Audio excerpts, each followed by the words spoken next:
Stop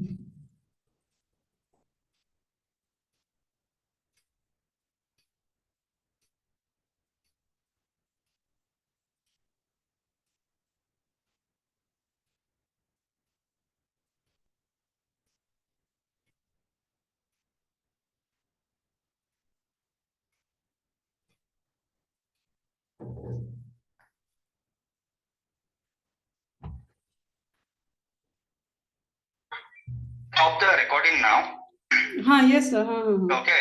Later when the everyone will came right on the time you can start. हाँ Okay? Sir, हाँ हाँ हाँ कर 55।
Hello. Good afternoon, all the participants. We'll be starting soon. We are waiting for a guest to join. Thank you very much for your patience.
Hello. Good afternoon, Puri ma'am. Welcome. Good afternoon. Yes, Am I audible and am I visible?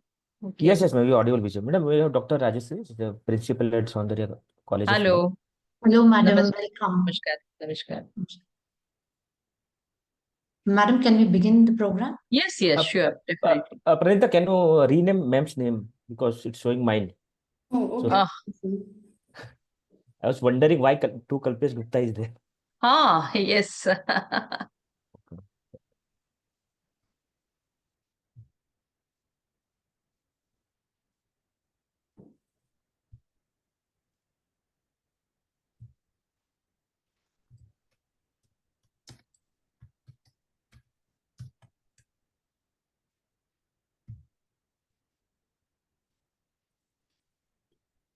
So is it correct now? Yes. Okay. So Madam. we start. Okay. Good afternoon to Principal Dr. Rajeshri K, Vice Principal Mr. Vishwas Puttaswamy, Founder Law Teachers India Dr. Gupta, and our speaker for the day, Dr. Purvi Pokhriyal. It is my pleasure to welcome you all to the second day of a 7 days online executive development program. We are thrilled to see your continued enthusiasm and commitment to this transformative journey. Yesterday, we set the stage with an insightful introduction from Dr. Manoj Kumar Sinha, and today we will dive deeper into governance in higher education institution, which is an essential element of this program. We encourage you to actively participate, ask questions, and share your experiences, if any. Once again, thank you for being here. Let's make today productive, engaging, and inspiring. Wishing you a successful day number 2. Before I call upon Dr. Purvi Pokhriyal to the stage, I would like to introduce our speaker for the day. Professor Dr. Purvi Pokhriyal is a distinguished academician, legal professional, and administrator, currently serving as the Dean of the School of Law, Forensic Justice and Policy Studies, and the Director of LNJN Institute of Criminology and Forensic Sciences at the National Forensic Sciences University, Delhi campus. She is also the Director of Academic Research and Consultancy at NFSU. With over 25 years of academic experience and more than 15 administrative leadership, Professor Pokhriyal is a recognized expert in criminal justice studies, forensic justice education, and institution building. She has broken barriers as the first female chairperson of the Indian Society of Criminology and has received numerous accolades, including the Senior Social Scientist Award, Best Law Professor Award, and Wonder Woman Award by the Times Group. A prolific researcher and author, her notable works include Forensic Justice, Artificial Intelligence and Law, and Forensic Justice, A Global Perspective. Professor Pokhriyal has pioneered innovative programs like BSc LLB, Data Science and Law, and LLM in Cybercrime Investigation. She has also actively contributed to faculty development and training for law enforcement, judiciary, and police. Her global impact extends to teaching at institutions like HOF University, Germany, and Tashkent State University of Law. We welcome you, ma'am. Now, I please request Dr. Purvi Pokhriyal to start with her lecture.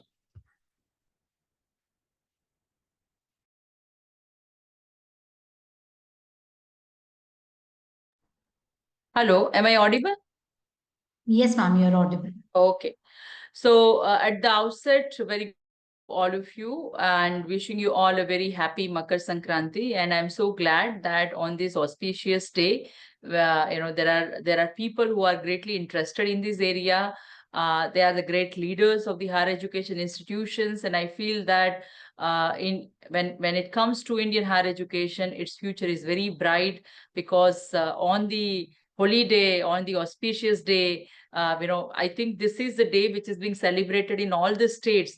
And despite of the fact, around 65 participants are there here to engage with this session. So it's a great thing. And my compliments to the organizer, Dr. Rajeshri, the principal, Saundarya, and Dr. Gupta for arranging this kind of sessions and conceptualizing. This is something with this governance and leadership in the higher education institutions is some area which is very close to my heart. And I have seen that not many institutions are having the FDP or a training sessions on this, which is such an important aspect of the higher education institutions. So I really feel that all the organizers are worth complimenting for taking this initiative.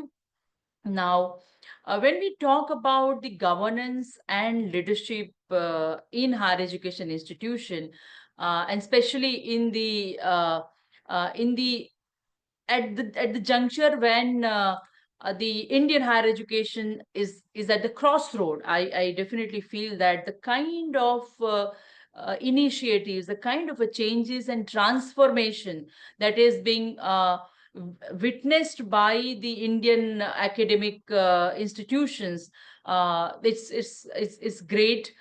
Because if you see the new education policy right from the discussion that was going on from 2019 and the recent draft regulation of the UGC, liberating the recruiting process, liberating the entire aspect of compartmentalization of the higher education, which is a great, I think, steps. And India is all gearing up to be the world leader. That is what it has been told, that in good old days, in ancient time, we had Nalanda and Takshashila. India was being considered as a Vishwaguru. So probably we are again gearing up for our lost positions, and accordingly all these changes and the transformations are bringing to the main forefront. Now, whether my presentation is visible to all of you? Okay. So when we talk about the governance, first of all, we need to understand higher education, especially the education per se. What is the nature of the education? So in that regard, I personally feel, and this is something which I have quoted from introductory remarks given by Professor Upendra Bakshi in the UGC CDC 2000 report. When if you see UGC CDC 2000 report for the law program, we had there one course which is being introduced as a law and education, or education process and planning. So in that course, this is an introduction which was written by Professor Bakshi, that education is an important instrument of social control and which enriches human life materially as well as culturally. As we all know, education is a private good, education is a public good. And education is a private good because it enriches individually. It is a public good because you can, once you are enriching individually in terms of your knowledge, wisdom, understanding, you can contribute for making the other lives better. So it's a public good as well. And education is in a way which is a resource, and acquisition of this resource is very important because it opens the opportunities for competing for the other material resources such as wealth, status, power, or excellence. So education is a very important resource. It's an important right. It's an important resource because it opens the new vistas and the avenues for you to open the other resources for which any human being can aspire for. And that's the reason that in the language of Dr. Amartya Sen, when he talks about justice as a freedom, in the language of Dr. Amartya Sen, education from the grassroots level is also means freedom from ignorance, freedom from exploitation, and freedom from oppression. Because when we say anyone can be empowered through knowledge, so empowerment through knowledge is something which is a significant milestone in any individual's life journey, because once you are knowledgeable, once you are educated, people can't befool you. So basically I would consider education is a freedom, education is a right, education is a resource, education is a tool. So this is the nature of education. And epistemologically, if you see, education is a liberating process. We have the Sanskrit saying sa vidyaya vimuktaye, meaning thereby it is that education, the vidya, which liberates us, all kind of a superstitions, all kind of a prejudices, all kind of a biases, all kind of the ignorance which we are bringing, which we are having in our mind. Once you are educated, it liberates you. Any educated person has an open mind, has and generally, the real educated person will not keep any grudges, will not keep any biases. So that is the real education. What Gandhiji used to say, when you have the alignment of head, hand, and heart, that is a real, in Gujarati we say kedavni, that is a real training wherein you have the alignment of 3H, heart, head, and hand. So in that way, education is a liberating process. Education is humanizing process. Once you are truly educated, if we have provided a good education in the school, if you provide the good education in college, then a person will become more sympathetic, person would have a greater amount of empathy, people would have a greater amount of a multiple would be able to grasp multiple perspectives from different angles, and that makes people more human. So it makes more human, and that is how it becomes a humanizing process. So it is a tool, it is resource, it is right, it is freedom. And in a way, since it encompasses all kind of an aspects, what is important as a state and what is important as a policy of any country, that education should be distributed equitably, because in terms of the opportunity, no one should be left behind from taking part in the educating process. And that is how the recent some of the policies by the University Grants Commissions, some of the initiatives from the Government of India, wherein the different kind of schemes of the scholarship, because no one should deprive of any education just because of some material resources or economical resources. And that is how we need to march towards the equitable distribution of resources. What I remember of Justice D.A. Desai, of the former Supreme Court judge, when he was being asked what is nationalism, what is socialism, and he explained that socialism is an equal distribution of a national cake.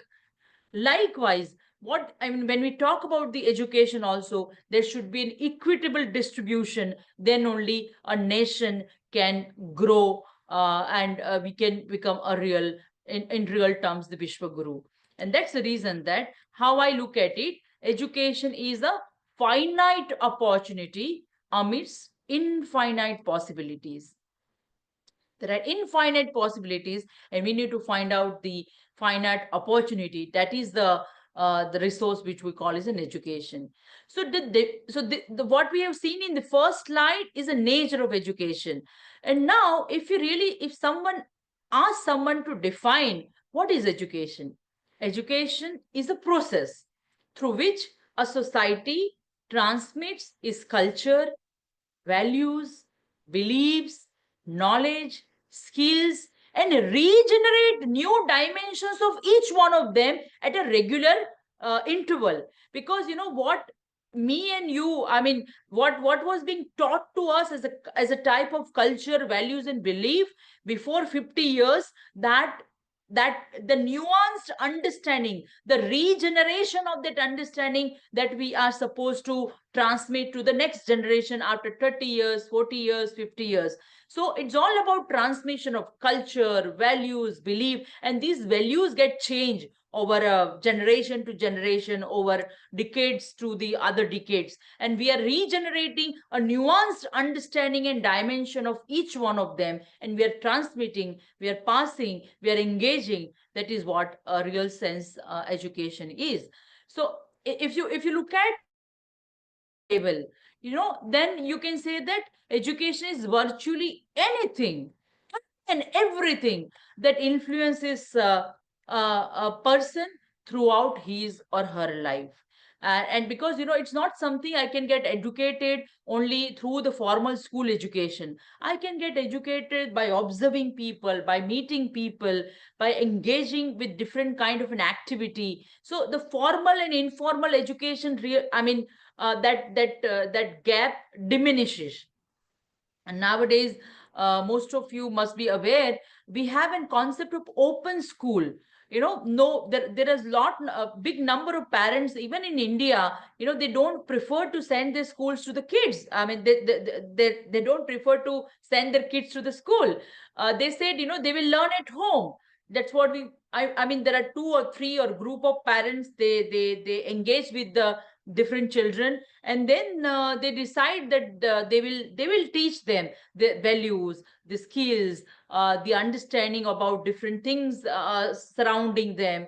So likewise, education is anything that influences a person throughout his or her life.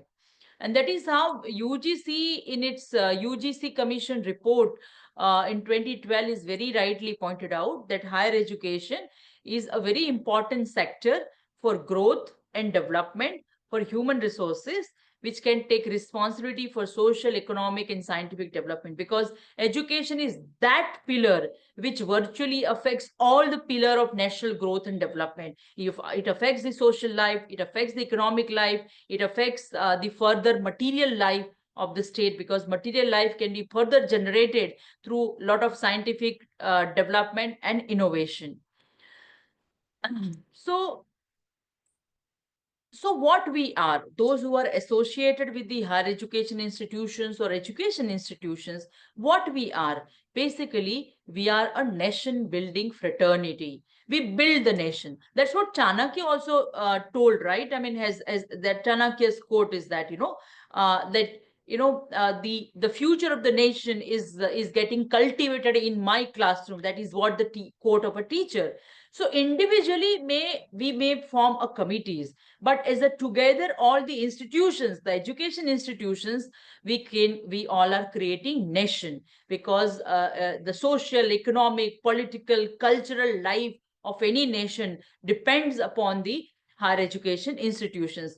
And I have made a very interesting survey a few years back, and that was pertaining to the global innovation index. We have a global innovation index that is declared every year. So I was just before, I think it was when we have an IP policy was released in somewhere in 2015, 2016. I made a survey wherein we made a comparative statement that those country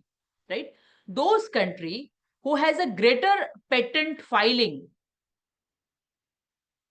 has a greater global innovation index, and that country has a greater amount of education institutions who are into the world ranking.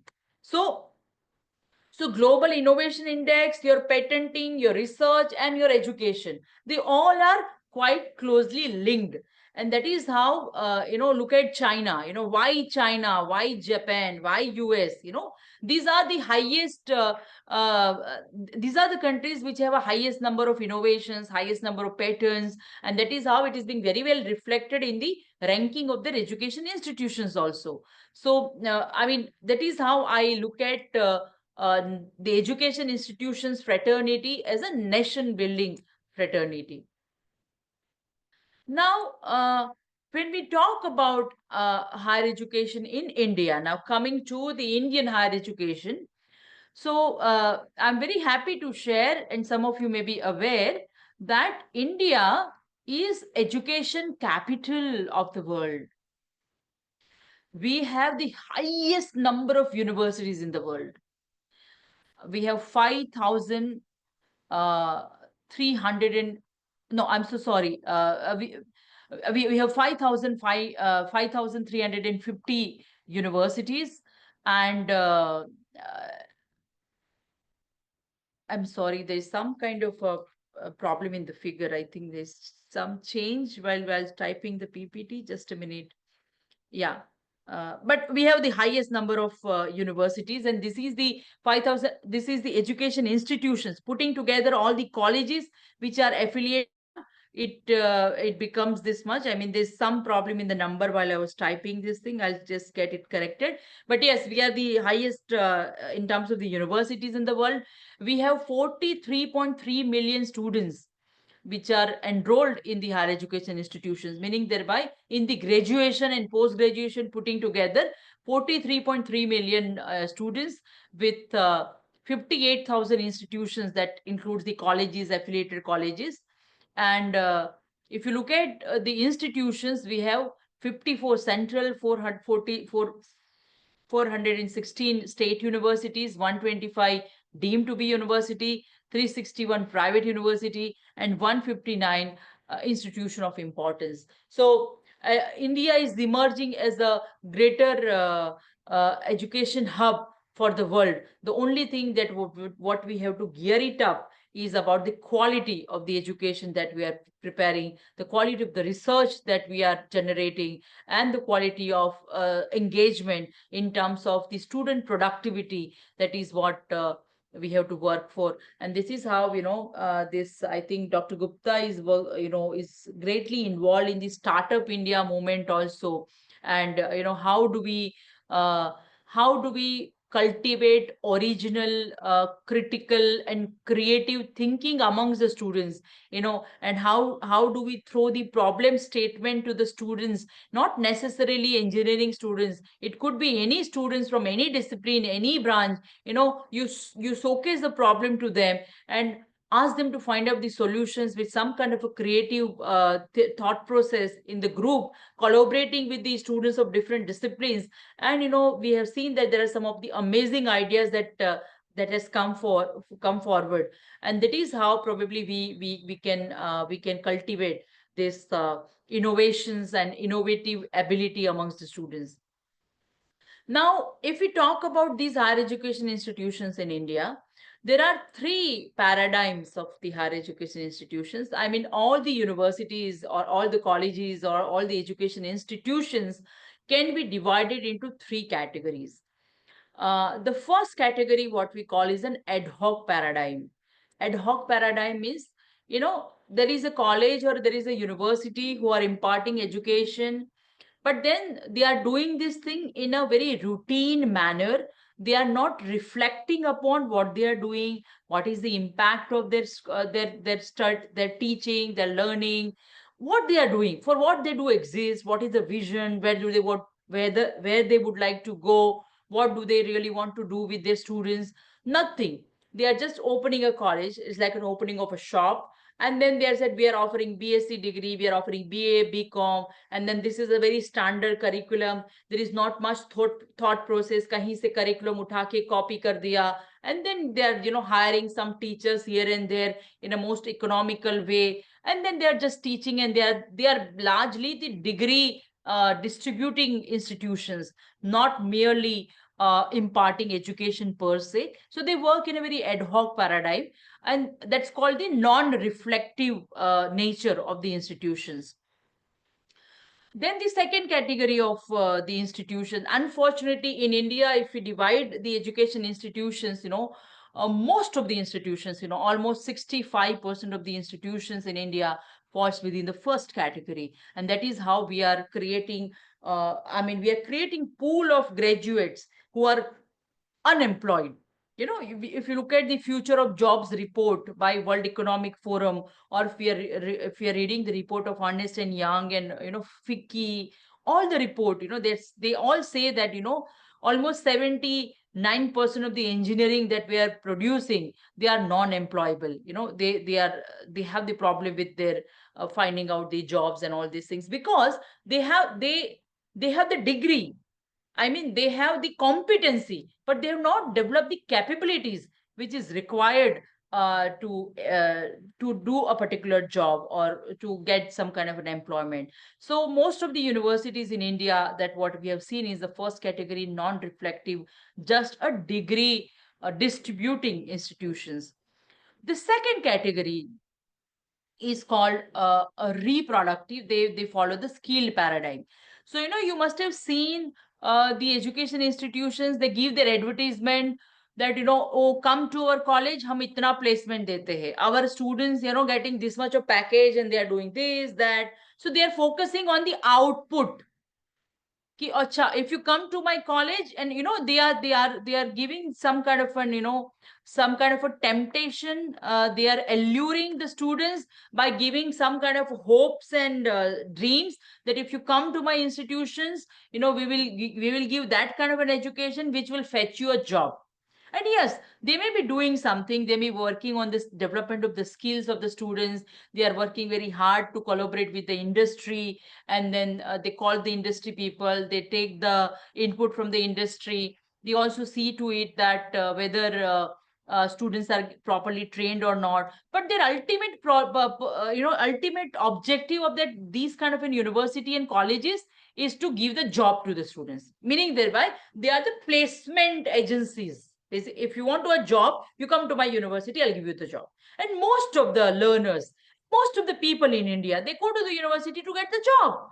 So the utopian idea of education, that education is required for my personal growth, for my spiritual growth, for my own growth, is not only for the job, is not for the creation of the job I'm getting educated. The ultimate purpose of the education is very, very different. But that kind of a philosophical underpinnings is not much there. Most of the students, they go to the university to get the job. So they all get allured and they all get tempted with these kind of an institutions who promise to develop the skills of the students and to get the job. So almost I would say 20 to 25% of the universities or the institution that we have, they fall in the second category, because they believe that our students, when we are taking the high fees, they should get some kind of some kind of a job, and they should get employed. So this is the second category. The third category is the professional paradigm, and this is something which is very rarely seen. We have hardly 3 to 5% universities and institutions, they belong to this category. So they understand that the university, what was the report of, what was this quote of very famous quote of Jawaharlal Nehru: university stands for humanism, tolerance. The university has a larger goal to play. Is not only the degree distributing institutions or job creating institutions. They have a lot of things to contribute for the societal upliftment, for betterment of the society. And that's the reason that they design their curriculum, they design their entire teaching, learning, and engagement process with the society in such a way that they are there to solve the problem of the society. Like, if I give the simple example, the pro bono club, the legal aid clinic, the community clinic, or in some social work school, the kind of a social work they do with adoption of some villages. So I'm just giving this small example. So they engage with the society, because if you want to learn anything, you have to learn the people, you have to read the people, you have to learn the people, you need to learn the interactions amongst the people in the society. Then only you will be able to know what are the problems and what are the solutions probably to offer. So the third category of the universities, it's called a professional paradigm, and they do not interact only with the students, they also interact with the society. So self, institution, and society, all the three triangles are being properly taken care of. So now, why I'm discussing this when we are discussing about the governance of the higher education institution? Because the governance of higher education institution will depend upon which university would like to govern, or which kind of an institutions you are governing. Are you governing the first category of the institutions? You are governing the second category of the institutions, or you're governing the third category of the institutions? Your governing style and you're governing the entire functionality of the leadership and governance would be very, very different.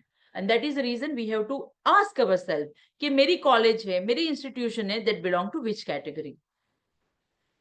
Now, when we talk about the governance in the higher education institutions, in the simplest way, we can say that governance is the intellectual architecture of the education institutions, which encompasses all kind of policies, strategies, practices that harmonize academic excellence, administrative efficiency, and ethical accountability. I would like to give the emphasis on three things: excellence, efficiency, and accountability. So if as a part of the governing model, it could be any kind of an institution. As I said, आपका institution may be of the first category, non-reflective है, खाली degree distributing institution है, और खाली job seeker, job placement agency है, job giving institution है, or the third category, what we call it, a professional paradigm. In all these three categories, the governance should ensure the excellence, efficiency, and ethical practices. And that's the reason that it acts as the backbone of an institution's ability to adapt a societal needs while striving for a global standard of excellence. Now, this is something, the second part of the governance aspect, which will more fitting to the third category of the education institution that we have just discussed. Now, if we elaborate all this definition further, ultimately what we are getting, these are the pillars of the governance in the higher education institution. Now, these pillars, बोलने में बहुत simple है. It's very simple. Transparency, fairness. It's very, nowadays, transparency, accountability, fairness को इतना छोटा बना दिया है ना. People don't understand the importance and significance of these concepts in every dealing of every individual working in the institutions, how every office, every admin office, admin officer can become transparent, can become fair, can become accountable, and can have an equity, form the equity, diversity, and inclusivity. So these are the pillars of the governance of the higher education institutions. I would like to discuss with first thing, that is transparency. Now, can anyone tell me, if we have the mechanism to have some kind of an exchange, dialogue, ऐसा कुछ है? Transparency का क्या मतलब होता है? I just would like to ask some of you if you can say, if you can participate. I don't know, do we have the mechanism or not? Yes. Participant, you can raise your hand. We will. What do allow we you mean to- by transparency in the governance? Can you give me some kind of an instances, illustration?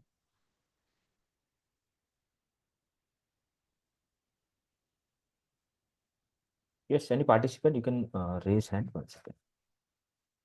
Dr. Samir Panigrahi.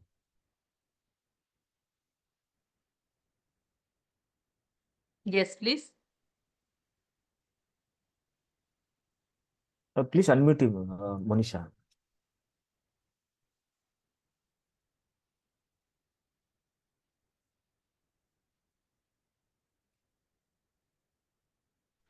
Monisha, Pranita, please. Transparency means reflection of everything to every sphere. That means whatever the decision taken by the management, it should be forwarded to every sphere of the employee as well as Ab- society. Absolutely, absolutely. So if anyone else would, if they want to say in the chat, they can say in the chat also, addressing every accepts relevantly, transparency regarding the expectation from amongst all. Yes. So if I give the simplest example, you are a principal or you are a HOD and you are getting a leave application from two faculties. एक का आप leave accept करते हो, एक का leave आप reject करते हो. Now, by chance जिसका लीव आपने रिजेक्ट किया, the person may come to the principal or HOD and may ask कि मेरा क्यों लीव रिजेक्ट किया, and then the HOD or principal may have a response, कुछ रीजन बताएगा कि मैंने इसके लिए आपका लीव रिजेक्ट किया. Now this is a personal issue, मतलब जिसका लीव रिजेक्ट हुआ है वही बंदा आके पूछता है और आपने उसको जवाब दे दिया. You have not hide anything. You said, I rejected your leave because of this reason. Now, ideally, this is not a transparent process.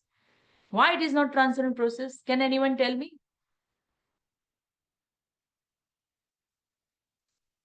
Here the principal do not share the reason why he is rejected that applications. No, he has said when the person had come to the principal said, responded, yes, I rejected your application because of this reason. When he or she went to the principal, the principal responded कि हाँ मैंने reject किया क्योंकि ये reason है. But still I would say it's not a transparency. Why? The reason of rejection should be equal for all, and that Yes. should be communicated each and every sphere of the Correct. employee. Absolutely. So there should be a leave policy that, and there are leave policy. इसमें सबका leave policy होता है. आपका इतना CL होगा, आपका EL होगा, इतना different kind of leaves and blah, blah, blah. वो सब होता है.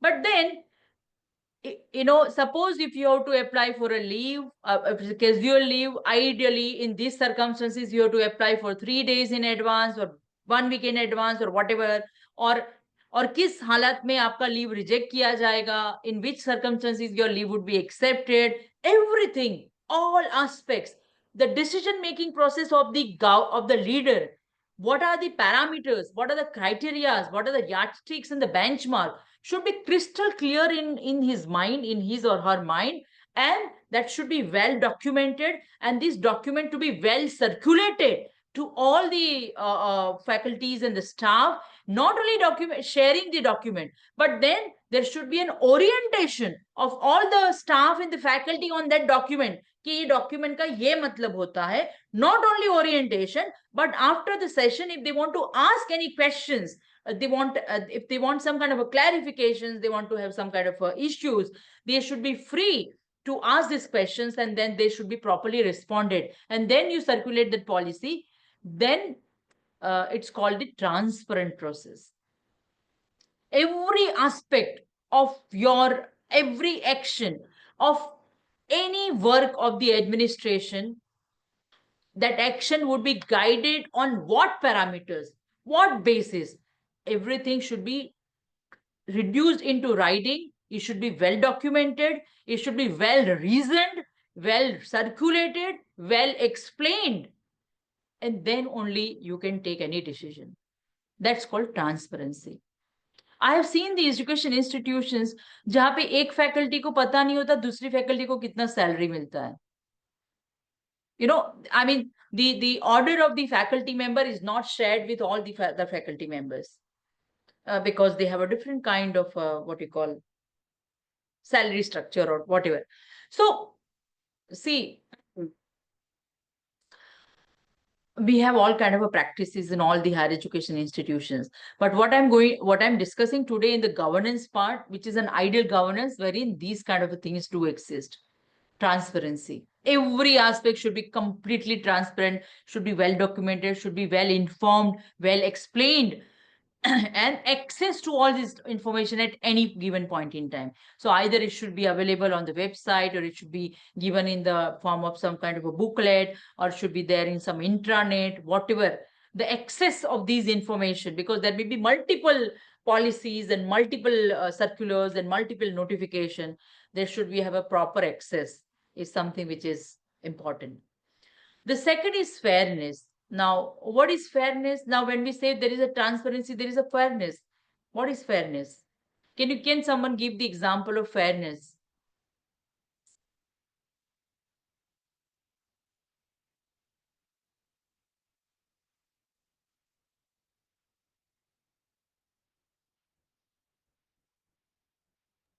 No Anyone? question of ambiguity, no question of ambiguity. There is clear and fair to everybody.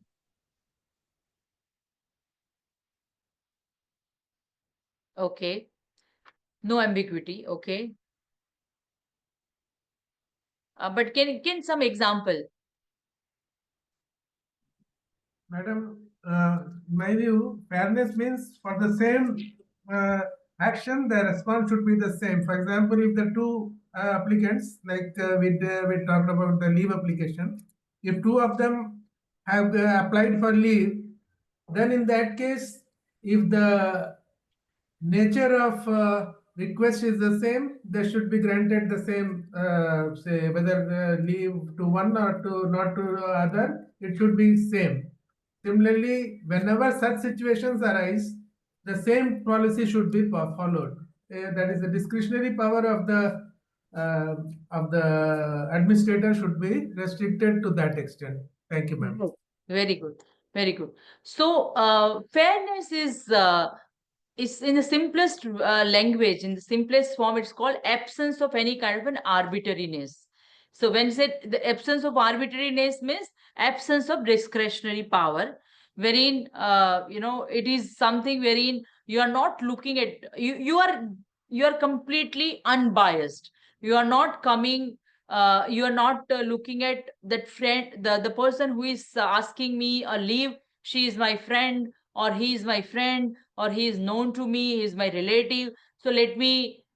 Sometimes what happens is the administrator do have a I would say some kind of a scope of twisting the facts or twisting the reasoning. So even when you twisting the facts or reasoning in such a way that on the face of it looks fair, but internally it may not be. So even that kind of a twisting is something which is not covered under the ambit of the fairness. The other thing is accountability. Now, this is something is also very interesting, wherein we have seen where anything goes wrong, we always have a fault finding program, and then the fault and the blame will be shifted from one person to another person. So if it is an HOD, if it's a principal, if it is a dean, director, professor, faculty, everyone, I personally believe that even the ordinary faculty also the part of the governance in the education institution, because as a faculty, as a teacher, you are governing your class. You're governing your class. So everyone in a way is some or the other way engaged in the governing process. So how far we are taking the responsibility and making ourselves accountable for all the actions or all our actions that we were supposed to take, we could not take. So accountability is बोलने में बहुत easy लगता है. When you are trying to apply all these principles in the daily life, we realize that every day we come across so much of a dilemma, so much of decision dilemma that we come across, what to do, what is fair, what is right thing to do. So that is that people feel equity, diversity, and inclusivity. Now these are the words which is now completely like someone was talking United States कि अभी if you talk about diversity in US, they will throw you out from all the university website जहाँ पे ये तीनों clause, this phrase is is something so rampantly used in the US university.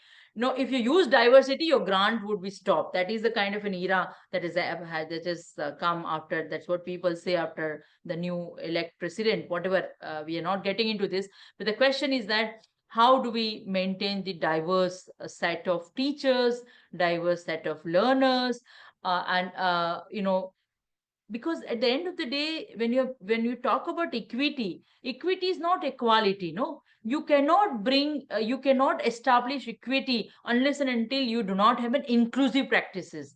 And you cannot have an inclusive practices, I mean, you cannot have a diversity, you cannot maintain the diversity unless and until you have an inclusive practices. So all inclusion, the people from third gender, people would from the socio-economic, cultural, weaker section, socially weaker section, economically weaker sections, the scheduled caste, scheduled tribe, other backward class.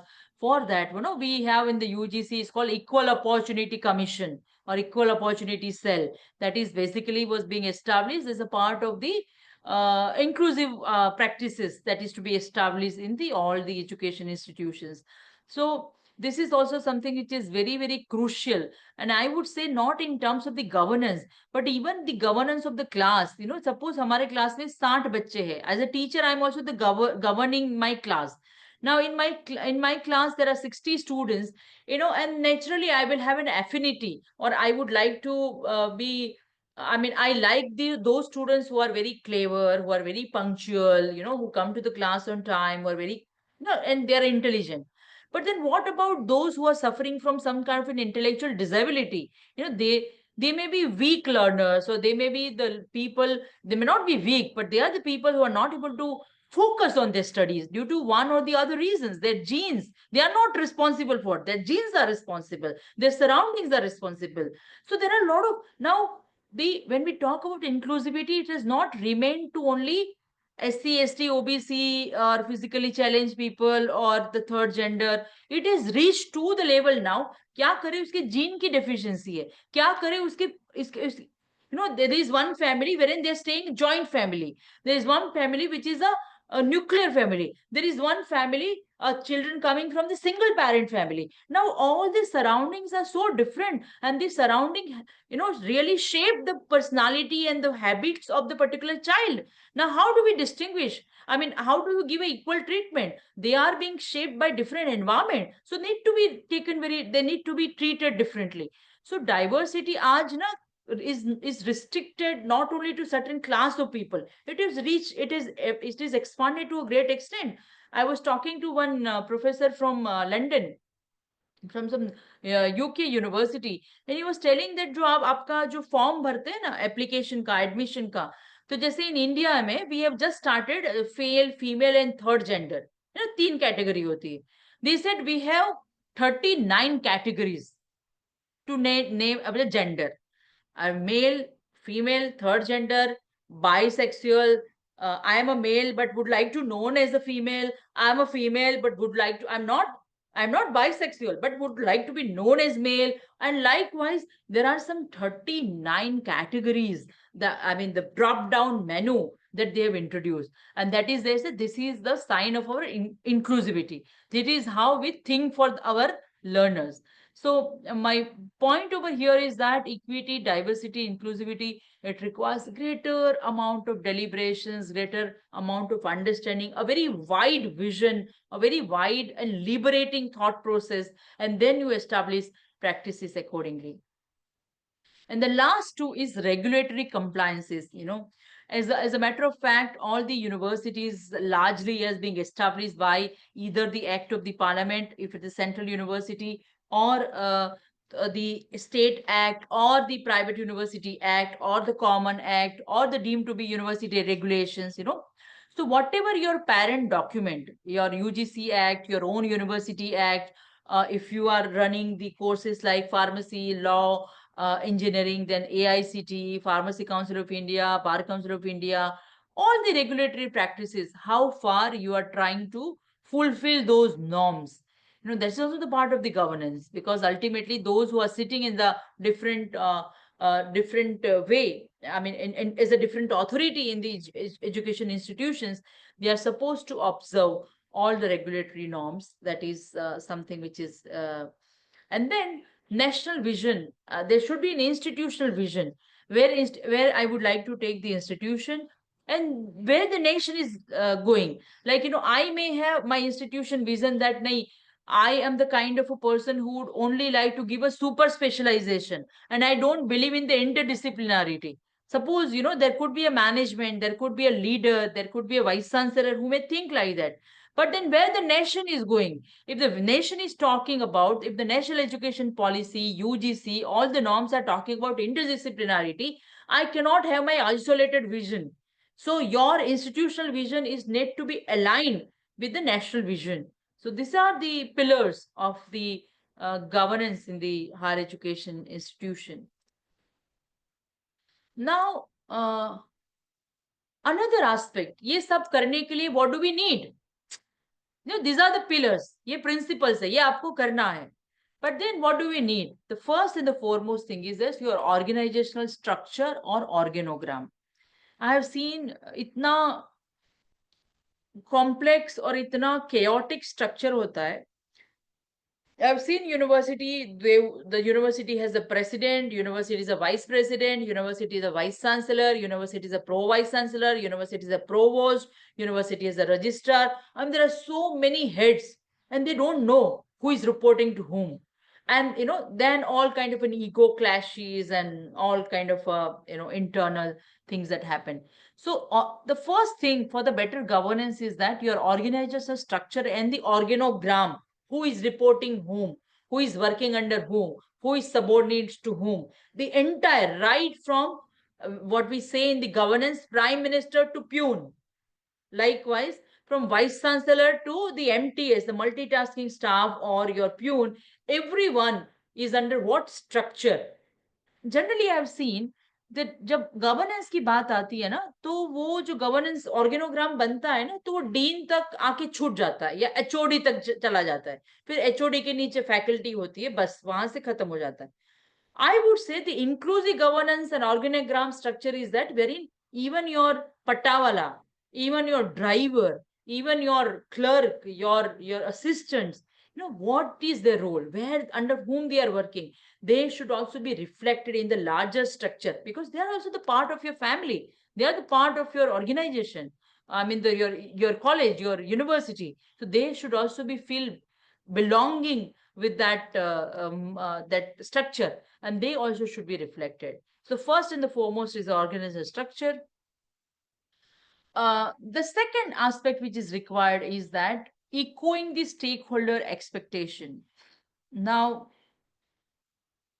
this is very crucial. And if you look at NAC, NAC maybe agar those who have gone to the NAC, they also ask कि आपका curriculum में stake holder का consultation होता है कि नहीं, parents को बुलाते कि नहीं, इंडस्ट्री को बुलाते कि नहीं, आपके एल्यूमिनाई को बुलाते कि नहीं. And not only this, during the NAC inspection, they also would like to interact with all the stakeholders. आपके पेरेंट्स के साथ मीटिंग करेंगे, आपके एल्यूमिनाई के साथ मीटिंग करेंगे, आपके एम्प्लॉयर के साथ मीटिंग करेंगे, आपके स्टूडेंट्स के साथ meeting. They are the stakeholders.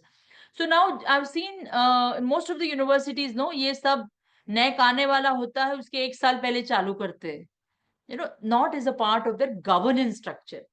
So there should be a regular consultation, some kind of a mechanism कि हर 3 महीने में हम ये stakeholder के साथ meeting करेंगे, we'll take the feedback, we'll try to incorporate those feedback which are required to be incorporated in all the decision making process or in all these aspects of the education.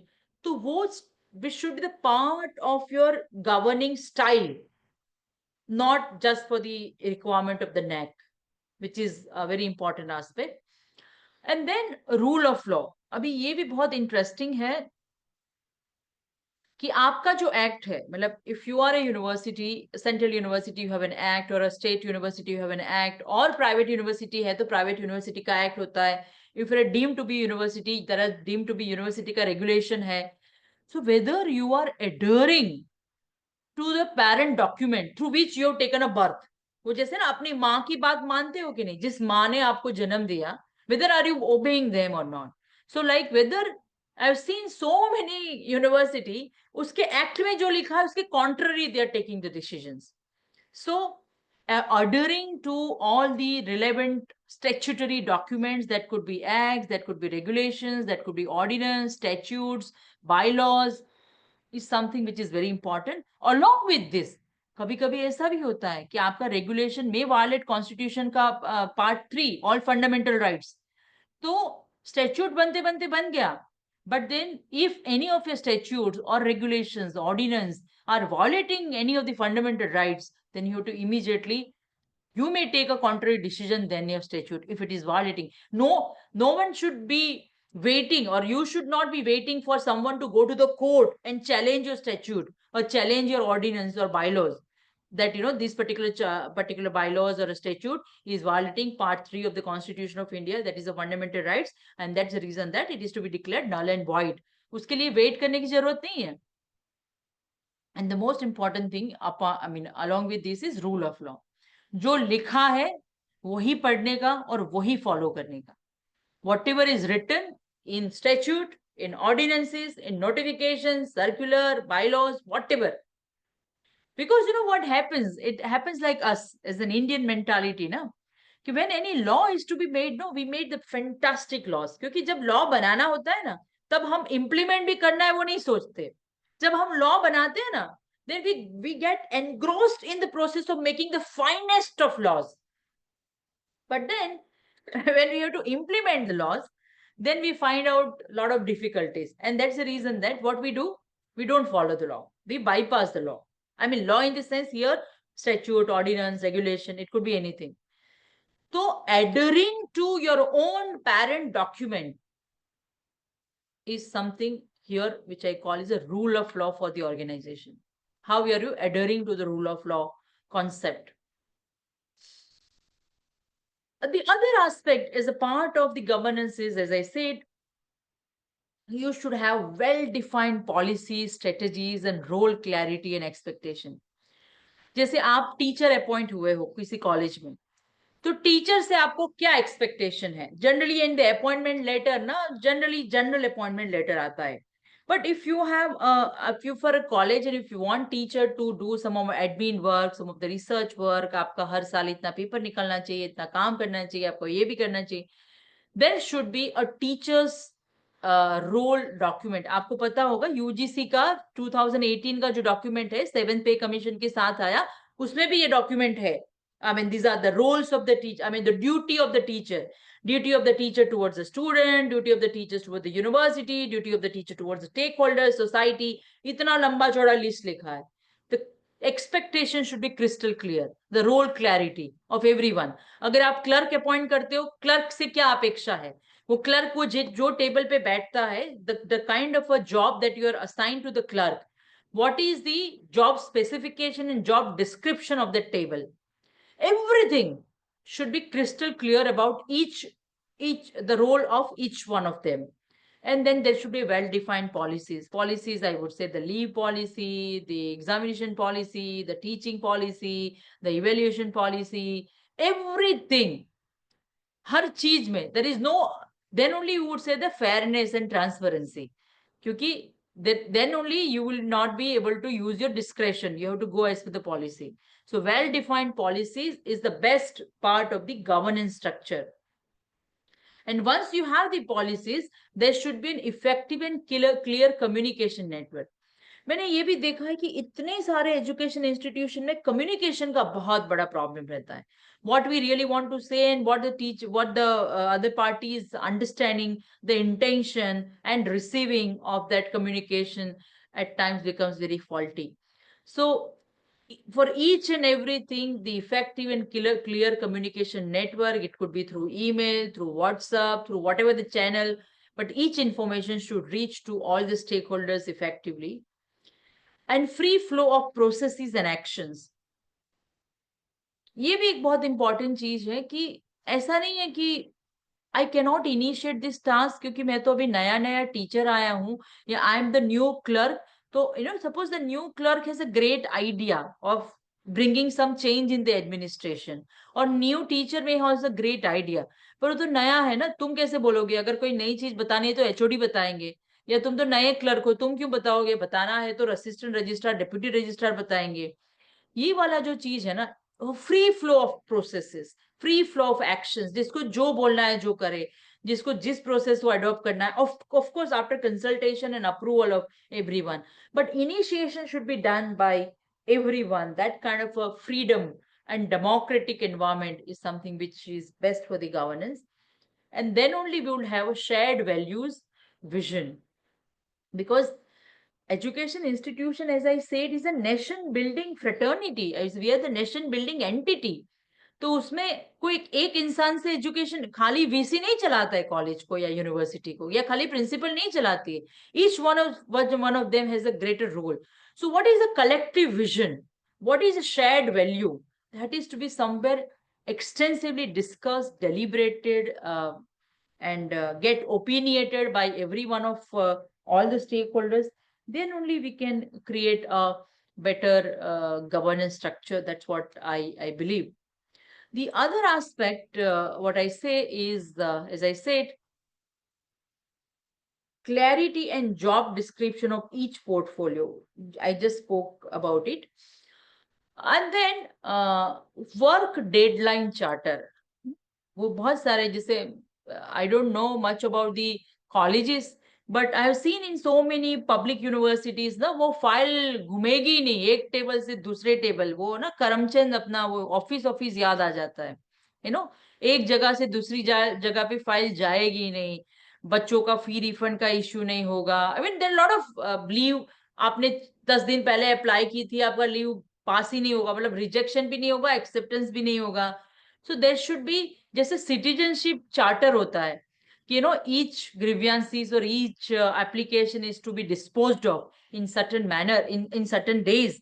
So like that for each table, जैसे ना एक clerk का table है, assistant registrar का table है, deputy registrar है, HOD है, for every one of them, whatever the matter comes to them, it should be disposed of within 3 days, 5 days, 7 days, whatever the charter that we decide. That should be the kind of a deadline. There should be a proper coordination. I have seen that also. वो purchase वाला accounts के साथ coordination नहीं करेगा. Accounts will not coordinate with the HR. So a lot of issues with the coordination. So proper coordination channel, time bound grievance redressal mechanism, चाहे वो बच्चों का grievance हो, चाहे students teachers का grievance हो.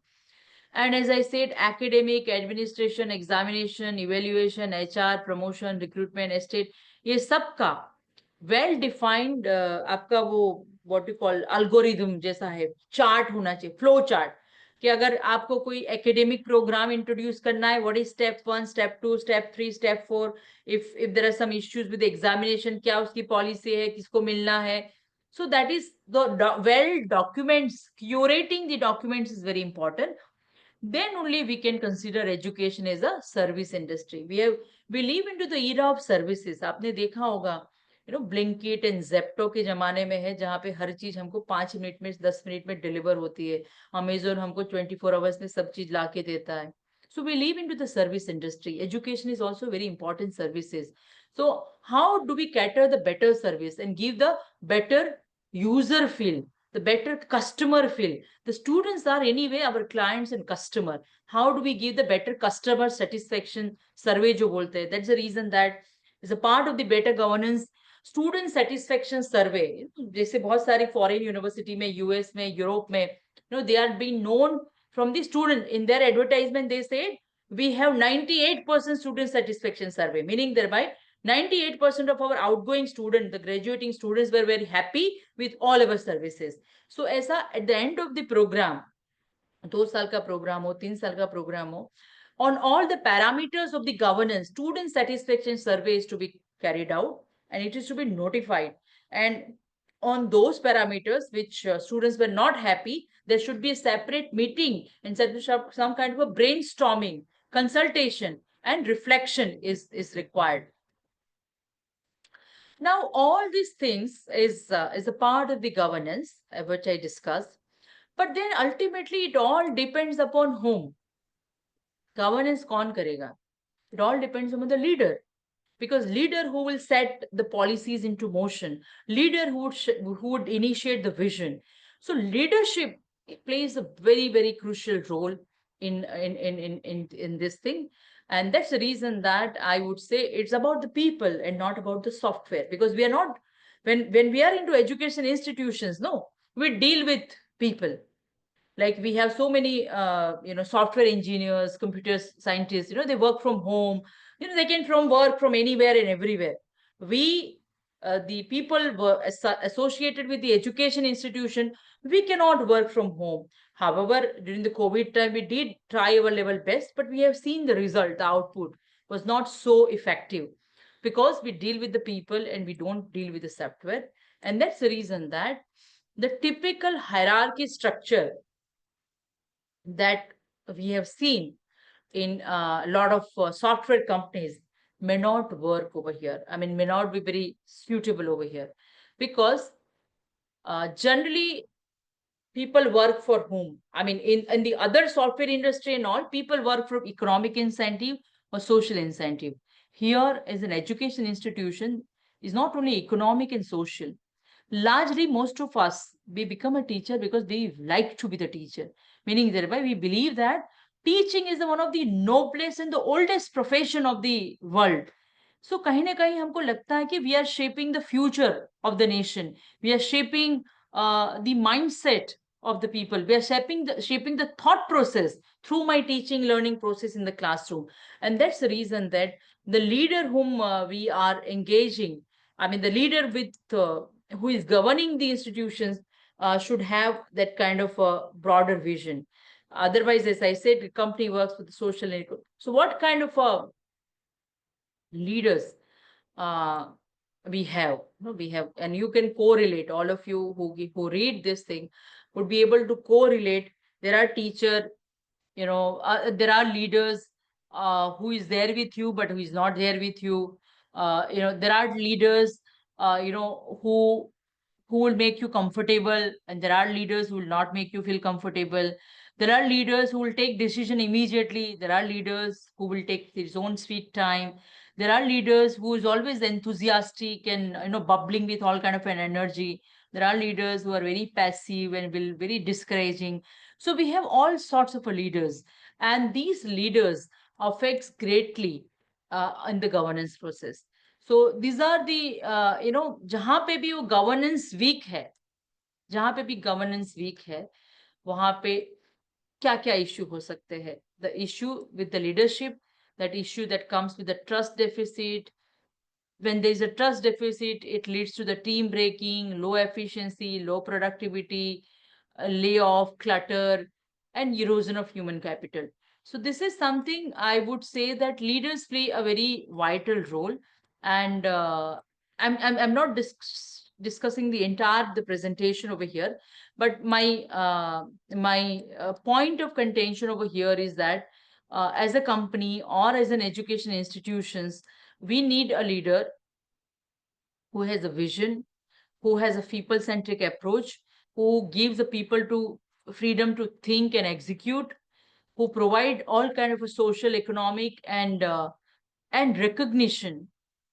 Recognition is also a very important incentive for the teachers, and who takes the responsibility on all the failures and who engage with the right kind of a communication. So these are some of the important aspect of the leadership also that I just would like to discuss over here. Because at the end of the day, in the higher education institutions, though it is not only the leader play a role, everyone has a contribution to make, but leader would drive the entire team. And that's the reason that our leadership plays a very crucial role in the governance.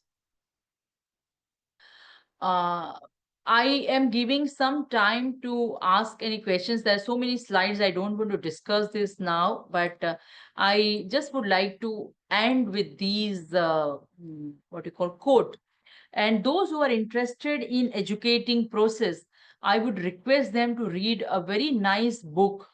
It's a report of the UNESCO. The name of the report is, the title of the report is Learning the Treasure Within. It is a UNESCO report. It is available on the Google. You just type Learning the Treasure Within, you will get the entire report. And that report, it says that as a world, as a global community, we are facing many challenges. We are confronting many challenges that future is holding for us. but humankind sees the solution of all these challenges is in education. Humankind sees in education an indispensable asset in its attempt to attain the ideals of peace, freedom and social justice. तो दुनिया के सारे problems की जड़ है education, and that's the reason that how do we govern the entire education process, what kind of a leader we choose for our education institutions, that plays a very significant role in the success, not only in the success of the organization, but also in the success of a nation. Because as I said, the education's institutions are the nation building fraternity, that we should never forget this, this concept. And with this, I just would like to end over here. We can have some 10-15 minutes. If you have any questions, we can take the questions. Thank you. Thank you, madam. Before we take the questions, I take this opportunity to thank you because your invaluable insights, especially on governance in higher education institution, is so relevant because you talked about the true nature, purpose, and the context of education. And as you said, as academics, our emphasis should be on nation building, which is the need of the hour. And as you said, India being the global academic hub, we need to look at how we need to make education more socially relevant. And as you said, it's more of a liberating process, it's more of a humanizing process. I think our ultimate objective should be this in the long run. And thank you so much. You also aptly set the direction because you said that we're just not merely degree distributing institutions, or you should not aim to become just job giving institutions. You need to have the larger aspiration, that is the learning and self-development. I think as academics and as leaders and as future leaders, I think this is something which all of us need to keep in mind. And I think what was more interesting, especially in the whole session, according to me, was the takeaways that you talked about in terms of the pillars of governance in higher education segments. It's so important when you talked about transparency, fairness, accountability, equity. I think this is something which every one of us need to keep in mind, and how we really define our roles and take relevant expectations, the policies, the statutes, everybody along is a huge task for every leaders in the coming days. So thank you so much for your invaluable insights, and I think we all need to keep the larger, broader vision of not just the economic incentivization, but also the social incentivization, which we need to keep in mind. Thank you so much. If time permits, we will take some questions from the audience. Good afternoon, ma'am. I got a question. In higher educations, especially where research and innovations take a prominent role, we have to give a lot of latitude to the both the students as well as to the teachers. So in that case, the point of having documentation of each and every step, there should not be much of a discretion, etc. That becomes counterproductive. So that is one of the in my view, that is one of the drawbacks where our research as a whole, it does not stand compared to others like US or China, etc. The second point is that how and to what extent the discretion should be there at every level. So that again varies from subject to subject, from teachers to teachers, from institution to institution. As you said, 3 types of institution, and mostly these are private type of institutions, 71%, as you said. So in those cases, if you raise a voice or if you slightly digress from the documents, you are thrown out. So people don't even voice this one. And if this is the situation for the teachers, what is the relevance of taking feedback from the students? There are most of the feedbacks are 97%, 98%. So it's all well and good in paper. Please throw some light on that. Thank you, ma'am. If I understood the second question correctly, you mean to say that the students' feedback becomes quite monotonous and very ritual kind of a thing. Everything looks good and good and perfect on paper, but in entirety, it may not be the case. So somewhere, what I feel, if, even for your first questions, when I say you need to have well-documented policies, all these policies and the notifications, regulations, they are not the watertight compartment. As I said, we need to be dynamic. We need to be pragmatic. So, we might have framed some policies. Let's say, for example, some policy, maybe examination policy or whatever the policy in one area we make. We try to implement that policy because it's when we make the policy, it's not only me and my HOD or my, two people who is good, close to me make a policy. It's something which is a wider consultation with everyone, all those who are involved in this, who are connected and relevant to this particular subject matter. With a lot of discussions, we make some policy. When we are making a policy, and after making policy, when we're implementing it, we find there's some problem with this. So we should be candid. There should be no, oh my God, maine policy banai, how can I not follow? How can I change it? Yes, you made a policy, but then you find it little difficult ki usme ye problem aa raha hai. These are the issues which is required to be addressed.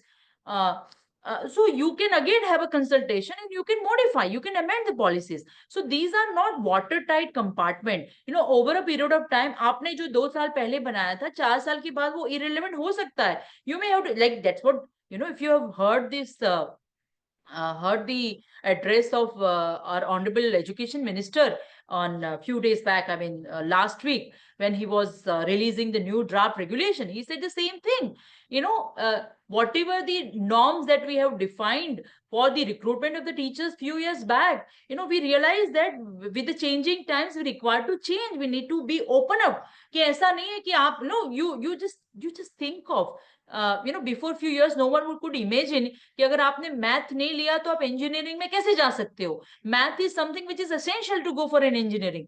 Now today, even if you don't have studied mathematics in 12th, you can go for an engineering. The only thing is that you give an exam, and even if you've not studied formally in 12th standard the mathematics, but you have acquired through the self-learning process, and if you clear the entrance examination, you can take admission in engineering. Now, that was not well thought of or well conceptualized before 20 years or before 25 years. So likewise, we should not be rigid. We should be flexible. Lord Dr. Ambedkar talked about our constitution. That constitution should not be so rigid, should not be very flexible.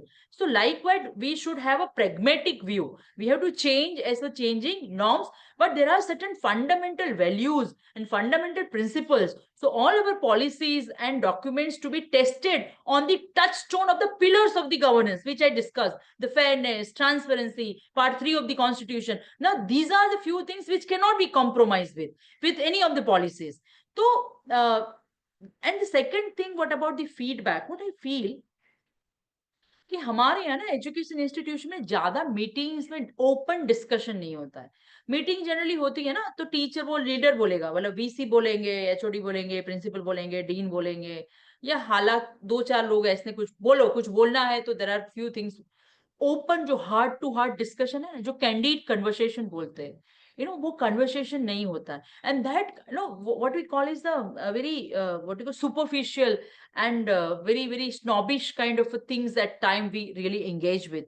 So what happens is that यही चीज हमारे बच्चों में भी आती है. But बच्चों in the sense, all our students, they never understood the value of the feedback. Feedback किसको बोलते हैं? What is the philosophy of a feedback? What is the purpose, rationale of feedback? How they are feedback, what is the feedback they are giving? How these feedback are going to be utilized for the future decision-making process, future policies? That assurance is not given.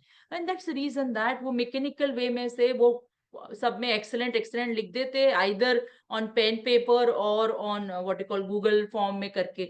So हम जो भी कुछ करें ना, उसके heart में जाए, उसके सेंटर में जाके ओपन डिस्कशन एंड रैशनल बताए, तो बहुत सारी चीजें चेंज होती है. But as I said, overnight nothing can be change. It's a process. And you have to start somewhere, and then over a period of time you get, because this is all about the culture of any organization, institution. It's so difficult to change. And you can only change with small steps, baby steps, and with lot of engagement. आप ऐसा क्यों कर रहे हो, उसका क्या purpose है? You have to, any democratic process and any process which requires, which engages with the logic of different kind of people requires lot of time, require patience. अब ये सब चीजें तो होती नहीं है, हमको तो एडमिशन करना है, पढ़ाना है, भगाना है, नैक करना है, नीफ करना है, दुनिया भर का डॉक्यूमेंटेशन करना है, फेक पेपर जब पब्लिश करने हैं, वो यूजीसी केयर न पता नहीं स्कोपस ने क्या क्या करना होता है. सो we are losing the real purpose of education in all these activities. That's my personal individual opinion. So all the opinions that I'm sharing over here is my individual opinion. It has nothing to have any bearing on my institution affiliation. Let me make it very clear, Dr. Gupta. Yes. We can take one more question if anybody would want to ask a question to Madam. Please kindly raise your hand. A couple of questions in the chat box. It was long one. Yes, Samir Panigrahi. Samir Panigrahi. You can speak. Samir, Dr. Samir. Yes, ma'am. Yeah. Actually, I am working in higher education institution since 15 years. And I am agree with your opinion. More than 65% of higher education institutions comes under first category. Why? Actually, their mission and vision different from the real objectives. They only put their effort in marketing system at the time of admission, then put effort in examination and placement. After that, they do not have any focus on curriculum aspects and your stakeholder feedback, nothing else. So this is the problem. Actually, I hope this is the problem of the execution process. I understand completely. So that's the reason I just would like to give small example. When I was earlier with my previous organization near my university, when the students it was a private university. When parents and students, when they come for an admission, they always used to ask, "Madam, last year ka highest package kya tha? Placement kya tha?" And I used to say that is your responsibility to find out. जाके जिसको पूछना है पूछिए. We are not here to give the placement to your ward. You need to have that audacity. आप में वो हिम्मत होनी चाहिए, आपके में वो daring होनी चाहिए, guts होना चाहिए कि एडमिशन लेना है तो लो, नहीं लेना है तो मत लो. हम आपकी प्लेसमेंट के लिए नहीं बैठे हैं. We are here to shape the character, personality and thought process of your ward. हम आपकी बच्चे ओवरऑल डेवलपमेंट, होलिस्टिक डेवलपमेंट के लिए बैठे हैं. हम प्लेसमेंट के लिए नहीं. Placement is a byproduct. Placement is a byproduct. अगर आप अच्छा पढ़ोगे तो almost we are here to make your ward capable. We are not here to make your ward saleable. We are here to make your ward capable enough कि वो अपने foot पे खड़ा रह पाए.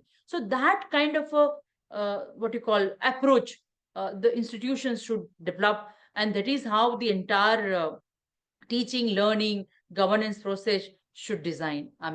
You are absolutely right. जब तक हम ये admission, advertisement, ये सब में से बाहर नहीं आएंगे, the education institution has, उसका importance खाली placement तक रह गया है. Ours is such a pious job, such a noble cause we are doing. हम खाली placement job के लिए नहीं बैठे. We have some larger things to do. We completely forgotten this thing. Thank you, madam. Thank you.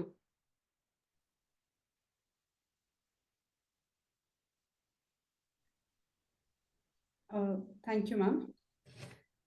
As we come to the end of day 2 of the 7 days online executive development program, we extend our heartfelt gratitude to Dr. Purvi Pokhriyal for enlightening us on the topic governance in higher education institution, despite it being a holiday today.